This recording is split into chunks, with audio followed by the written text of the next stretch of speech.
काय नाव तुझं? माझं नाव शिलावंती. बरोबर. आम्हाला काटकसर करणारी मुलगी पाहिजे. पण माझं तसं नाव शिलावंती, पण मला सगळे तर शिळाबाई शिळाबाई म्हणते तर. आणि मी लई काटकसर करते.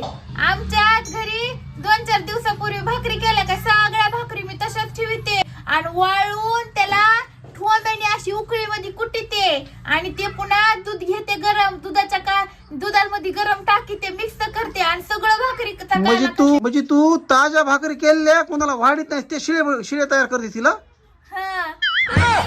आमच्यात खाते. आमच्या सगळ्या गल्ली आहे का, गल्लीतल्या सगळ्याच्या शिळ्या भाकरी लोकांनी अशा वाळू घातल्या का मी चोरून घेऊन येते, कुट्टा करून मी खाते.